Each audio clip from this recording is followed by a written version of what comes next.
ایرانی صدر Ebrahim Raisi Azerbaijan میں ڈیم کے افتتاحی منصوبے سے واپسی پر فضائی حادثے میں جاں بحق ہو گئے۔ حادثے کے فوراً بعد یہ چہمگوئیاں شروع ہو گئیں کہ کیا ہیلی کاپٹر کو کسی میزائل یا ڈرون سے نشانہ بنایا گیا ہے۔ ماہرین ہوا بازی کا کہنا ہے کہ اگر میزائل سے ہیلی کاپٹر کو نشانہ بنایا جائے تو ملبہ دور دور تک پھیل جاتا ہے۔ ایویشن کی کریشز کی انویسٹیگیشنز ہوتی ہیں، وہ ایک بڑا ٹیکنیکل اور پروفیشنل کام ہے۔ میزائل اٹیک جو ہے وہ تو اس کا امپیکٹ پتہ چل جاتا ہے، اس کے پارٹ سے کریش کا بھی پتہ چل جاتا ہے۔ ظاہر ہے کہ اگر کوئی پروجیکٹائل کسی چیز کو لگے، کسی موونگ چیز کو، کسی فلائنگ چیز کو، اس کا بلاسٹ افیکٹ کا ہوتا ہے، ڈیبری جو ہے وہ پھیلے گی تو سے۔ ماہرین کا ماننا ہے کہ اس حادثے کی بظاہر وجہ خراب موسم اور پہاڑی علاقہ تھا۔ لینڈنگ تو اس کی ہوئی نہیں ہے نا، کریش ہوا ہے سیدھا سیدھ۔ لینڈ تو وہ ہوتا ہے جو تھوڑا چلو ہارڈ لینڈنگ ہوگی یا کوئی سیف لینڈنگ ہوگی، تو کریش ہوا ہے سیدھا۔ دیکھیے یہ جو ویزیبلٹی ہوتی ہے اور اس کے بعد اگر ماؤنٹینس ٹرین ہو نا، انڈولیٹنگ ایریا ہو، پلین نہ ہو اور آگے پتہ نہ ہو کہ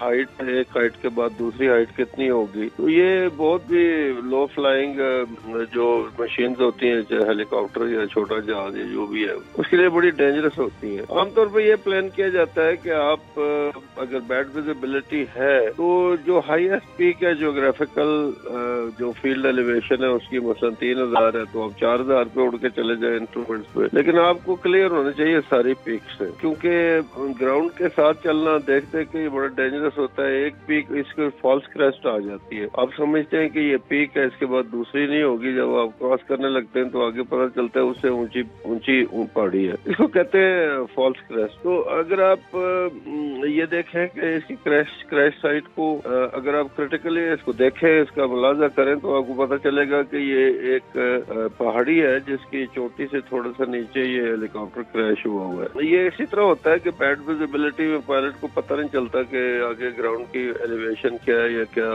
اس کا حساب ہے۔ تو یہ بالکل اسی طرح ہوا ہے جس طرح جنرل سرفراز کا حادثہ ہوا تھا، یہ بلوچستان سے کراچی جاتے ہوئے۔ وہ دو جہاز تھے، ایک تو نکل گیا تھا لیکن دوسرا جو ہے وہ اس نے گراؤنڈ انگیج کیا۔ یہ جو حادثہ ہے اس میں ایک تو ویدر کی جو موسم کی ہے اس کو مس ریڈنگ ہے، وہ دوسرا جو ٹیرین ہے جس کے اوپر یہ فلائی کر رہا تھا اس کو پائلٹ نے مس ریڈ کیا ہے، اور یہ ایرر ہے جو اس نے مزید اس کو ڈینجرس بنایا، وہ جو ہے وہ ماؤنٹینس ٹیرین ہے۔ عام طور پر جہازوں میں کسی خطرے کی صورت میں باحفاظت لینڈنگ کے لیے پیراشوٹس کی سہولت موجود ہوتی ہے، مگر کیا ہیلی کاپٹر میں بھی پیراشوٹ استعمال ہو سکتا ہے؟ ہیلی کاپٹر کے اندر یہ پروویژنز نہیں ہوتی کہ آپ یہ ایجیکشن سیٹ ہو، جیسے جو فیمس سیٹ ہے فائٹرز میں ہوتی ہے، اس کو مارٹن اینڈ بیکر کہتے ہیں، وہ تو جیٹ سے اوپر جاتی ہے، کینوپی جو ہے وہ ہٹتی ہے رستے سے بلاسٹ ہو کے، تو پائلٹ سیدھا اوپر جاتا ہے۔ ہاں تو ہیلی کاپٹر میں اوپر جو ہے وہ روٹر پلیٹ چل رہے ہوتے ہیں، وہ باہر نکلے گا کٹ جائے گا۔ پیراشوٹ